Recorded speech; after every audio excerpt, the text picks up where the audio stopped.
On the morning of April 19, 1995, a decorated Gulf War combat vet blew up the federal building in Oklahoma City using a truck bomb that he didn't build in a Ryder truck that he didn't rent with the help of a passenger who didn't exist. Having just gotten away with the largest act of terrorism on U.S. soil to date, the Fort Bragg-trained Special Forces Sheep Drip Dropout blended in with the crowd by making his getaway in a car without a license plate and was immediately pulled over. The ATF was the supposed target of the attack, but luckily all of their agents were out of the office that morning. Later that day, the president boldly declared, "We will find the people who did this. And when we do, justice will be swift, certain, and severe." Except for John Doe number 2. John Doe number 2. John Doe number 2. Who, according to the FBI, never existed.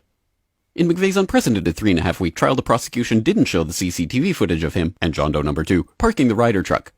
Didn't explain why 24 separate witnesses mass hallucinated the existence of John Doe number 2.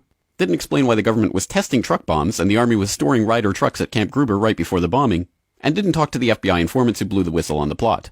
But they did collaborate with the CIA, and they did convict McVeigh as the lone wolf bomber and Terry Nichols as his bomb-constructing accomplice. Still, a bunch of crazy conspiracy theorists, including 300 bombing victims, insist on talking about facts and evidence and refuse to simply believe what they've been told a million times by people in tailored suits with well-coiffed hair. They quote the U.S. Army Brigadier General and the FBI crime lab whistleblower and the inventor of the neutron bomb who point out the physical impossibility that the Ryder truck bomb did the damage to the building, but that doesn't matter because if there were other bombs in the building that day, we would have heard about them. The second explosive was found and diffused. I think he said another bomb. The Justice Department is reporting that a second explosive device has been found. They then found a third device, which was also larger than the first. And I see another bomb truck going, so apparently they're going to try to get out that third bomb. The FBI claims to have lost the footage showing McVeigh and John Doe number 2 parking the truck in front of the Murrah building that morning, but that's understandable because the Bureau has a lot of important evidence to store. Terry Nichols insists the FBI was involved in the plot, but thankfully a judge has saved us the trouble of listening to him by preventing lawyers from deposing him. There was a bomb squad truck parked across the street 2 hours before the blast, but that just shows the authorities were prepared for anything. And other documents obtained by 2020 show that someone called the Executive Secretariat's office at the Justice Department in Washington and said the Murrah building had been bombed. But this was 24 minutes before the blast. But that just shows the public was unusually vigilant that morning.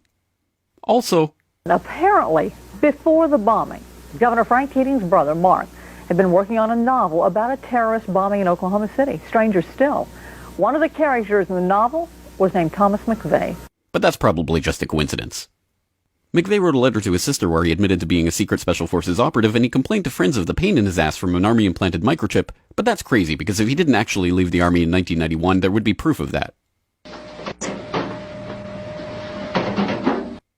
This man never existed, and if you say otherwise, you're a crazy government-hating nutjob who deserves to be locked in a cage for the rest of your life.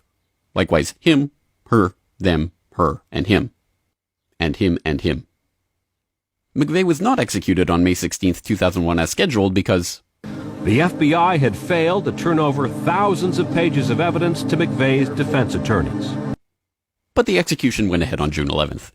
In a highly unusual and secret agreement, no autopsy was performed. One witness said he was still breathing, and the prison officials admitted his hearse was a decoy. Then, the case was officially closed. This is the story of OKC as told to you by the same truth-tellers behind perhaps a profoundly lonely man who craved attention but found consolation in doing good. And when the helicopter we were traveling in was forced down after being hit by an RPG. And we're with the rebels. And he said, "Oh, you're with the rebels?" And they started beating him. "Oh, you're with the rebels? Don't you support Bashar?" And if you question any part of this story, you are a paranoid wingnut birther, truther, tenther, prepper, conspiracy loon who should feel guilty for having been born. If you love baseball, fluffy kittens, hot dogs, Barbie, Star Wars, and freedom, you will never ever bring up any of these points ever again. Ever. This message has been brought to you by the friends of the FBI, ATF, DOJ, CIA, SPLC, MSM, and the U.S. Army. And remember, ignorance is strength.